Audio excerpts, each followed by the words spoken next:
Welcome to Starting Over Podcast. I'm your host, Edward Shelton, aka Dark Logos, and this is a show where we look at the strategies, tactics, and mechanics behind the game of HeroClix.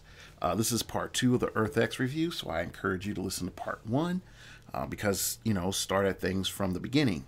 As Morty says, all stories should start at the beginning. So let's go ahead and do that. So if you're here and you're like, I'm sort of lazy right now, please go back in and listen to part 1. Main reason I'm emphasizing that is looking at viewer history.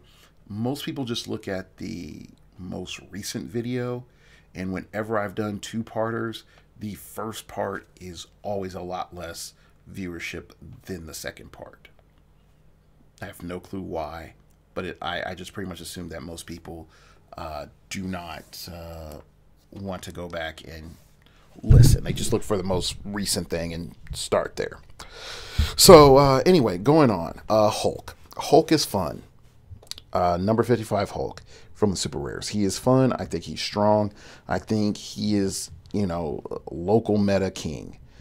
If you try to take him somewhere outside of the local meta, I think he starts developing problems. High level play, I think there's some complications.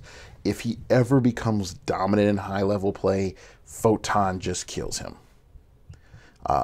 Photon creates too many problems for him. And that's Chase Photon, that is. And you just yank that Bruce Banner Pog across the map, feed it to your Mudman and laugh. And that's all she wrote. So, yeah. Hulk. Good. Is it worth your money initially? Not so much, but it's good. Iron Man.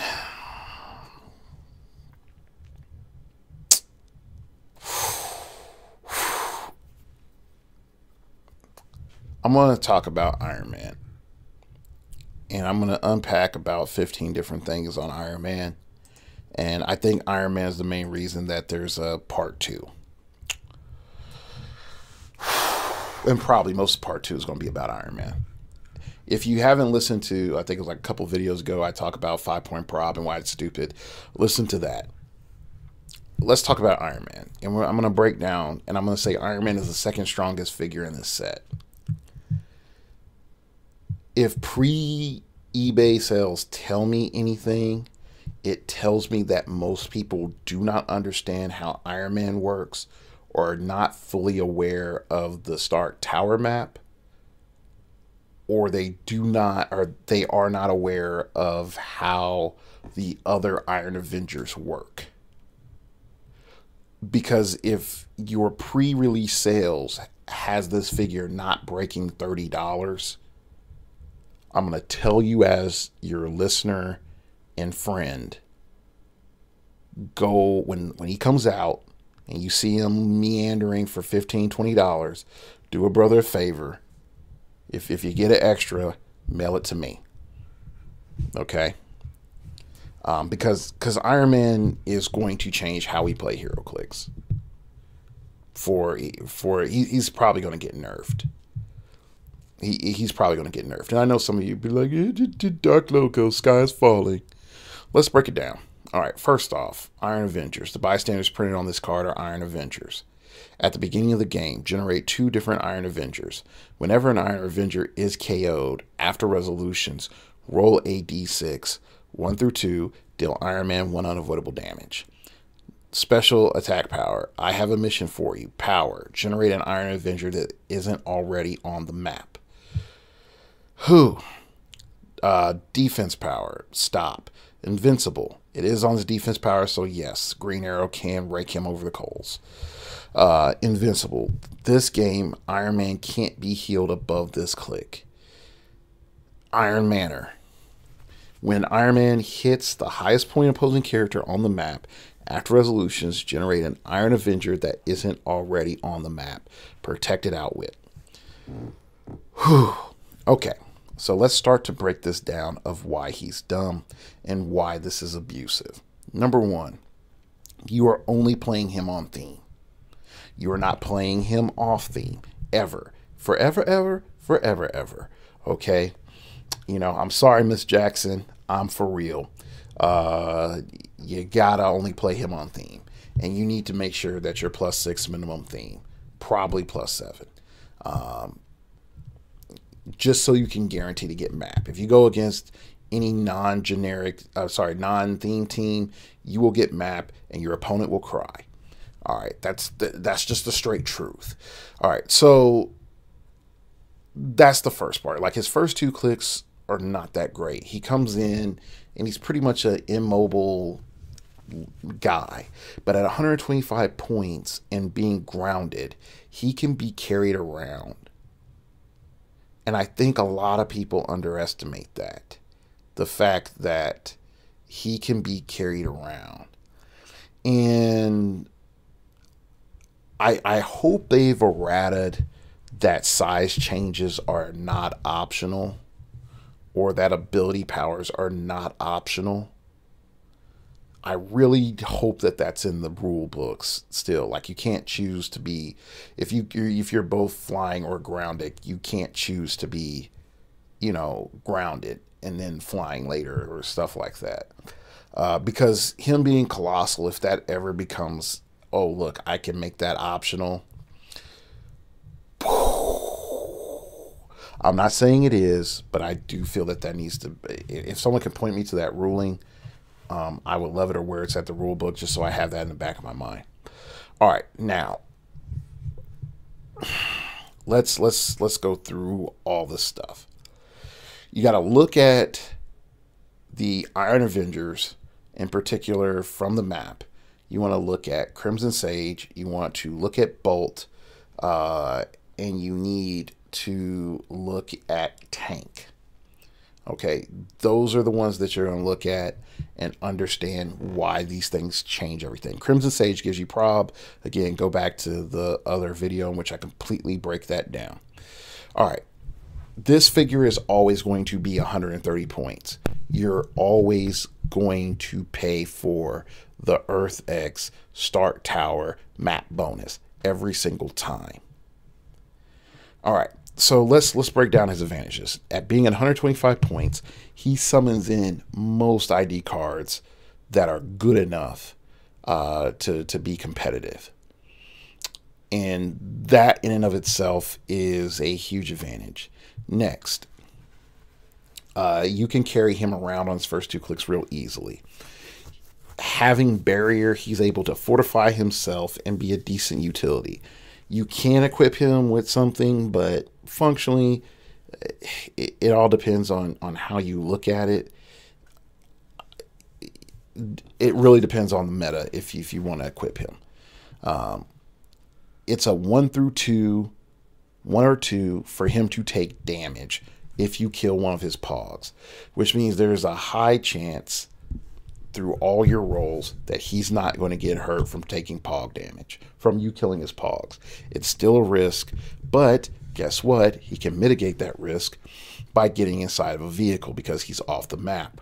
So kill all his pogs and whatever, and he's off the map inside of a dune buggy, chilling, seeing Venice Beach and all that, picking up chicks, as an old man. Yeah, there you go. And that's what's happening. And guess what? There are enough vehicles that have really good stats, like Tony Stark's car, like that, where it just doesn't matter. He's just going to get in there and he can fly around and pew pew you if he wants to. And then he can pop out after his Iron Avengers are dead and pop out some more. Oh, because he's on Tony Stark on the Stark Tower map, it's a free action. So boop boop boop, more pogs. Okay. So let's just say he does a nutchuck, and he will. He has running shot with 7 range and 10 movement, which functionally gives him a 12 swing. That's a very respectable swing. And if he's on Tony Stark's on the Stark Tower map, he still just brings in Iron Avengers for free action. So he doesn't have to worry about hitting the highest point character. He just fights. And he keeps spawning in. You can just look at it as he's spawning in Iron Man armors on top of you for free that you're not getting any points off of. None. Okay. The next level is when we start looking at the pogs themselves. And the pogs themselves are ridiculously stupid.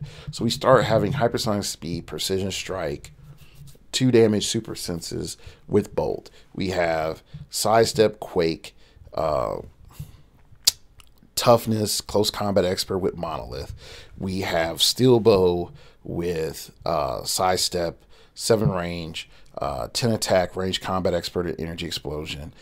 Sting has running shot, psychic blast, 2 damage, toughness. Crimson Sage has force blast, ESD, incap, and prop. Tank has charge, super strength, and impervious. All of those things as starting clicks that they have are expensive. And then you're telling me that I can get access to all 6 of these under Tony's with this Iron Man being on the map.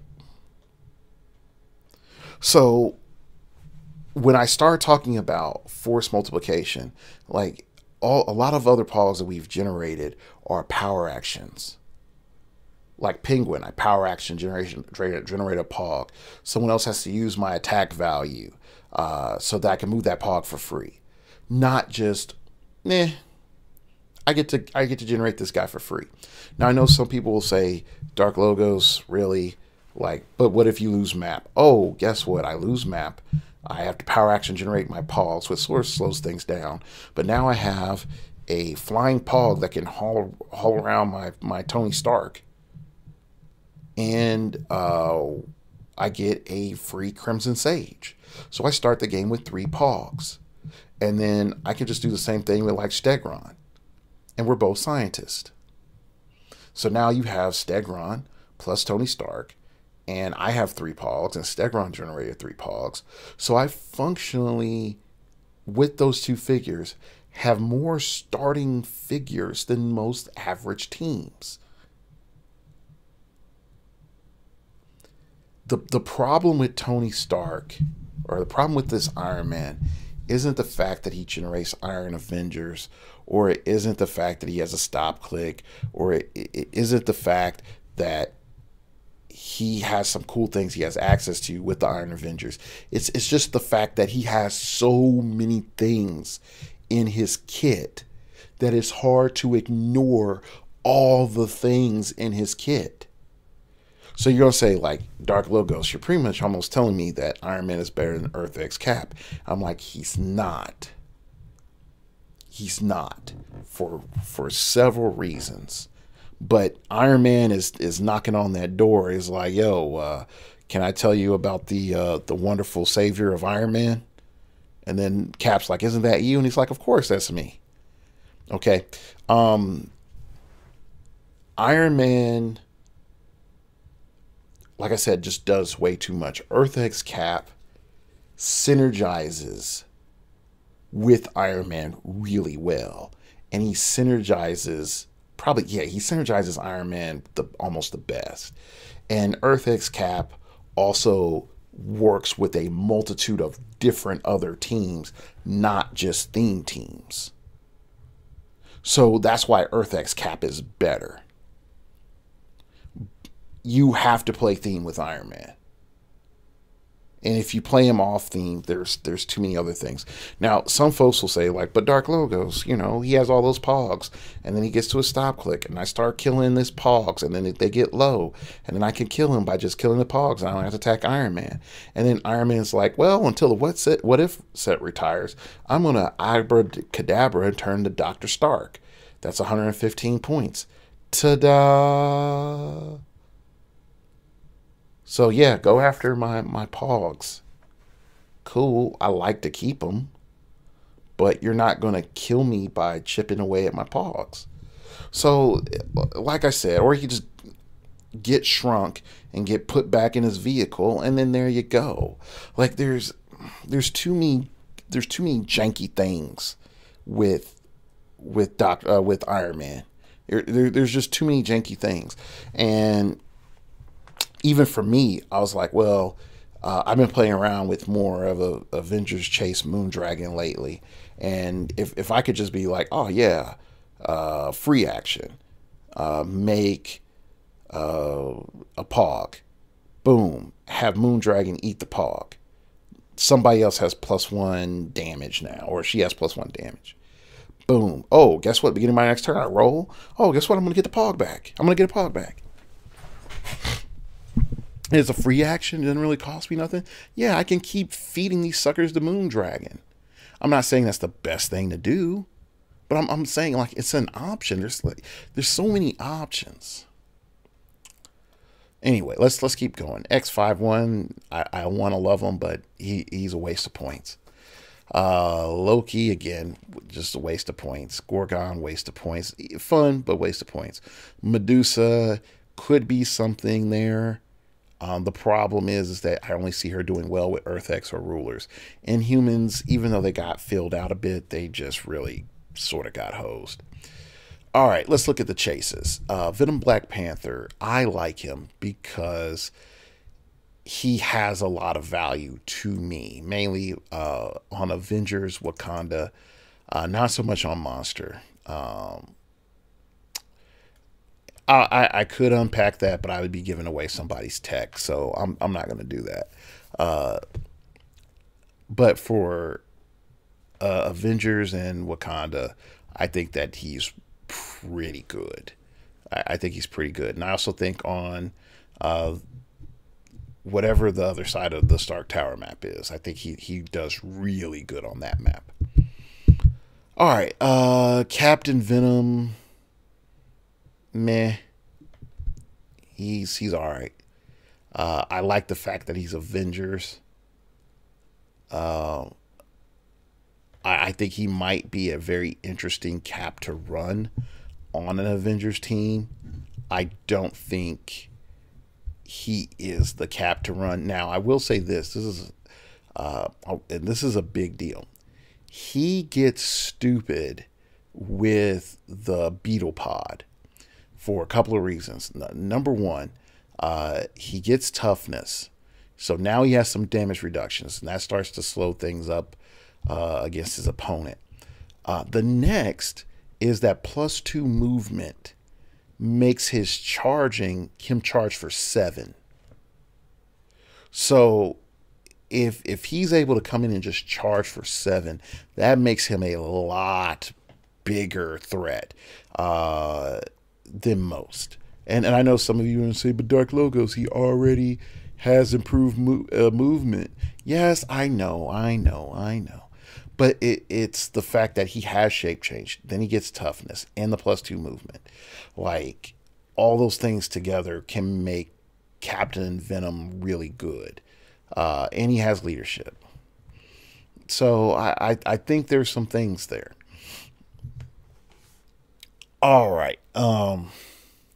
Venom Gwenpool, I think this is the chase that's going to stay viable the longest. She has just too much utility overall that she gives a team. The question I wonder is, can she carry at 100? I'm not quite sure. I'm not going to say that she can or can't. I'm definitely not saying that she's going to be with Wales or whatever else, because I surely doubt she's going to be with Wales. But I wonder, can she carry a team, or at least front a team? And I just wonder on that. Venom Iron Man, I think he's just a waste of plastic. That's just, yeah, he doesn't have the ranges. He doesn't really have the offense capability. There's too many things that I feel like he fails at. Venom Rocket Raccoon, more amusing, less efficient than Venom Gwenpool. That's the best I could say. Captain Marvel. The more I find out about Captain Marvel, the more I'm like, yeah, he's not that OP. But bringing your destroyed force back, I think it has some value. Definitely for a person who's played a lot of Zombie Super Skrull. I think that he is more broken in Golden Age than he is in Modern Age because of Super Skrull and because of zombies. And I know some folks will be like, what? Like, that doesn't make sense. So I'll break it down here. I need 3 years to fully return, once per game when Captain Marvel would be KO'd, and that's the key element. Instead, give him 3 resurrection tokens and place him on this card. At the beginning of your turn, if Captain Marvel is on the card, remove the resurrection token. When the last one is removed, place Captain Marvel in any square along the edge of the map on click number 3, protected pulse wave. So he's Jesus, but okay. He's Earth X Jesus, and he comes back on pulse wave 4 damage. So every eye will see him, I guess. Anyway, I'm coming back to save everyone. Space Jesus. Anyway, when Captain Marvel is placed on the map by use of I need 3 years to fully return, all standard characters that were on a starting force that were KO'd this game are on the map on their starting click this game and given a spirit token. Friendly characters that are placed along the same edge of the map, Captain Marvel is, and opposing characters on the opposite edge. So you do bring back opposing characters. Until your next turn, characters placed this way can't be attacked. This game, characters with spirit tokens can't be replaced, can't generate bystanders, and aren't scored. This game, when a character with a spirit token takes damage, remove it from the game immediately. Now, here's the problem. If active player trumps everything else, so if I'm able to one-shot you with a zombie, I would be able to KO you and apply the token on hit and zombify you back. Also, you would get everybody's like beginning of turn stuff because it's a fresh character. Like, there's tons of dumb things that happen where you can stop the character from being removed from the game, or at least brought back in some other weird way, because they're a unique instance. And once WizKids ruled that these characters are like unique instances, like my once per game effect now can pop off again. So if it was game breaking before, now it's super game breaking now, the second time I popped off and did it. But at the same time, your opponent is also getting their army back. So I know some folks will say, like, he's not that great, but shenanigans can occur. And if you could see my face, you would know it's true. All right, let's go. And I real quick last comment on Captain Marvel. WizKids, please do us a favor. Do not give Ultra Chases unique mechanics that you have never introduced into the game before. Stay with mechanics that have already been established, that are maybe a cute, different way of looking at it. That's, okay, it's efficient, but guess what? It's sort of funny. Like, hey, you only can move in on a diagonal. Ha ha ha. Pick a character. That character only can move on a diagonal as well. Ha ha ha. Pick mechanics that have already existed in the game. Do not create something that has never existed before. Like Ultra Chase Deadpool was spot on. It was good. It wasn't broken. Mjolnir made it a little bit better, but it wasn't broken. Captain Marvel has one WizKids mistake away from being OP. I'm just saying. All right, let's go. The LE. I know about some Charge Flurry, and this is not bad, but I'm just not sold anymore. All right, now let's talk about the starter set. Now, the starter set is fun for me because there's a lot of good stuff in the starter set, and I think the starter set is a really good jumping on for players, and I think that it gives vets a lot of great things. So let's start talking about that. First off, Spider-Man. He has Spider-Man. He has plasticity, sidestep, stealth. All of pretty much his entire dial for a special power.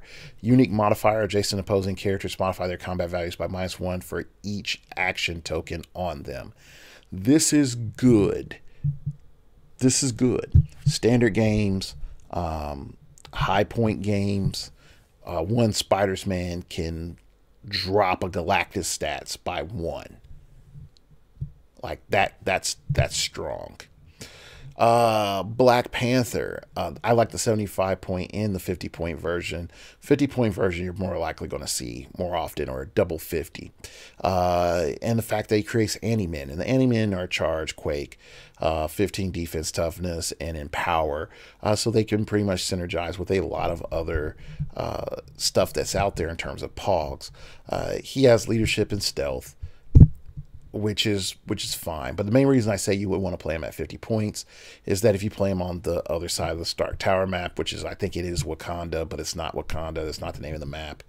And it's not like jungle or some crap like that. But it's functionally Wakanda. It's dumb. Why didn't they just freaking call it Wakanda?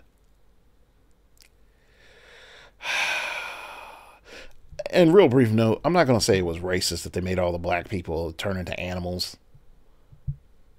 But Storm didn't turn into animal. Could we got some Wakandans that maybe got like some super elemental powers, or hell were like smoke people or something, for like, I don't know. But anyway, I'm not saying it's racist, but they could have thought something better.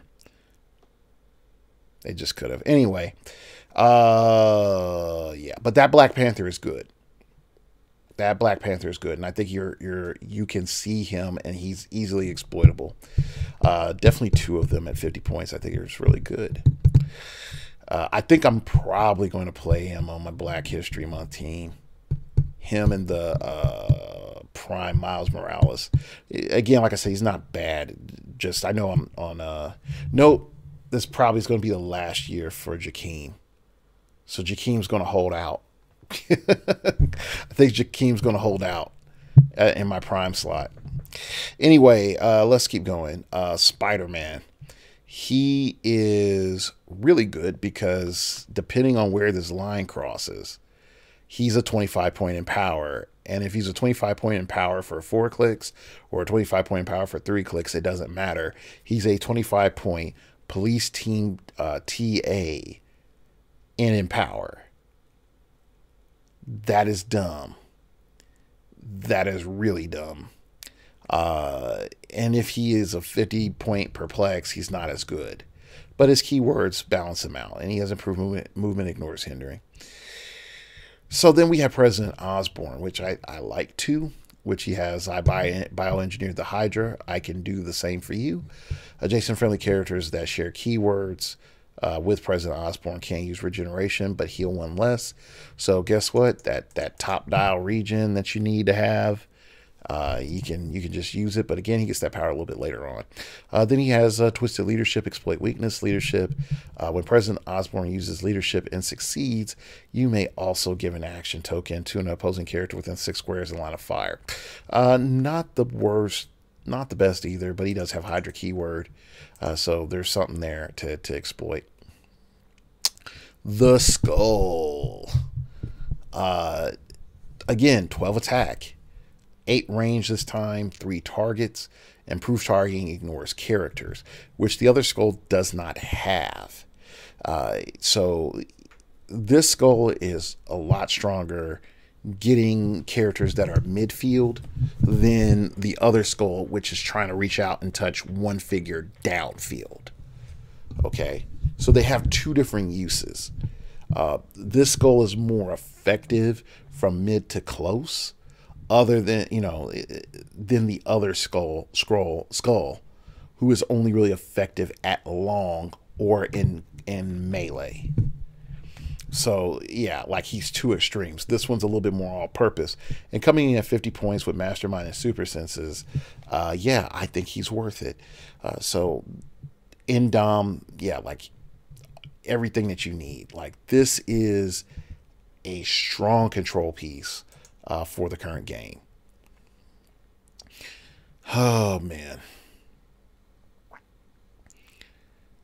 Captain Britain, for 50 points, he's baller. For 25 points, he's still baller. And this is why I say that. His trait says if an opposing effect would cause a friendly character to be given an action token, roll a d6. On 3 through 6, friendly character does not get an action token. So you have a 66 chance of not getting an action token. And so there are enough game effects that do cause problems by adding on action tokens.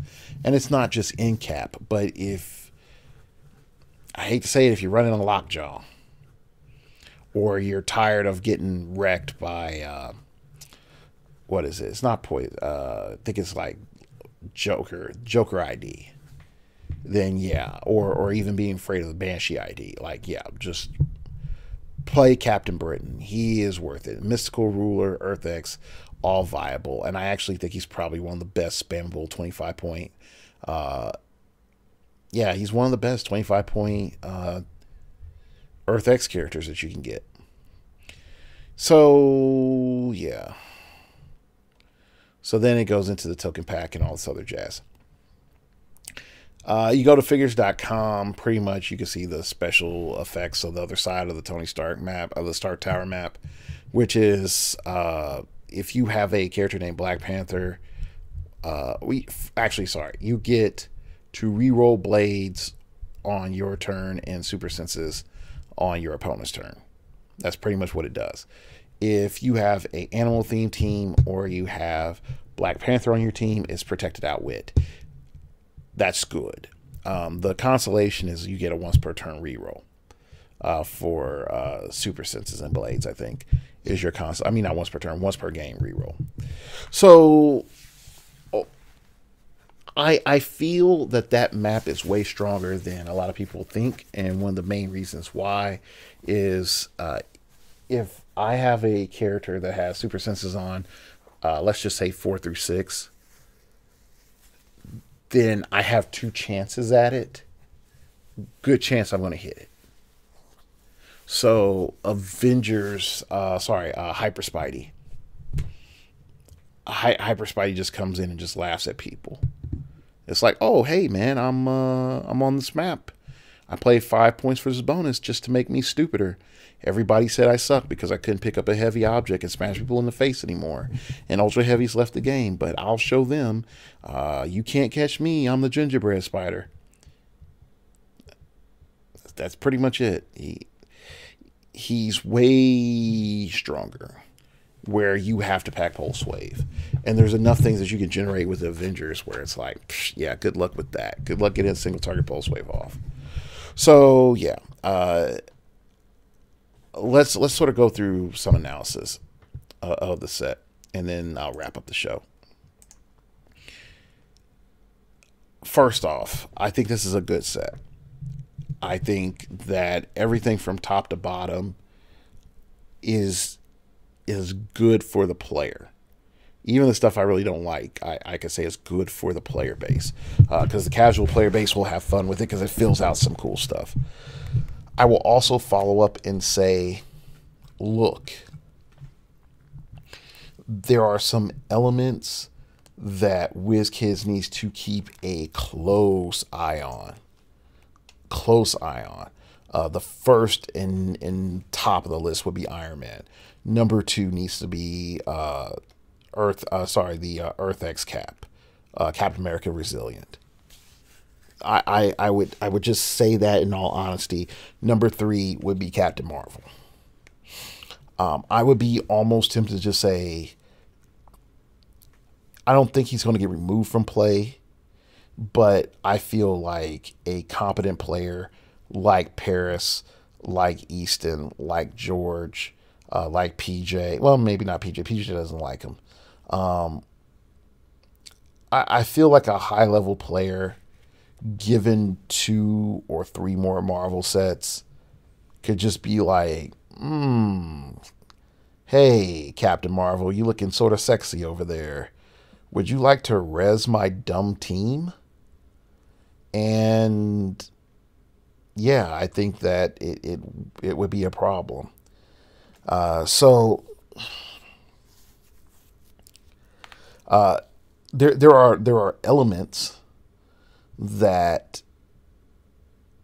I would feel a little bit concerned about with Captain Marvel. But other than that, the fact that WizKids focused on 50 points to about 80-ish points and said, we're going to make this good. We're going to make this solid. We're going to shore up some of the weaknesses those characters have. We're going to present the players with maybe not long dials, but decent dials. You're going to feel like you can do something the entire time. You're also going to feel like you're not just going to get blasted, and that you're going to have enough things on the map that can either help you rally or improve the viability of the characters that you have on the field. Smythe is probably the most brilliant move that WizKids did by creating Object Hate. And we've had Object Hate, but it was roll and see what happens Object Hate instead of just, okay, I'm going to land this attack. Oh, I missed? Okay, so unlike other Object Hate, I couldn't have another chance at it to remove your objects. This time it's just like, oh, well, I'm going to go after it again. Object Hate. So there's a lot of cool stuff from the control perspective. I think the Pogs are a problem. Whether they're Iron Avengers, really the only Pogs that aren't so much a problem are the flunkies.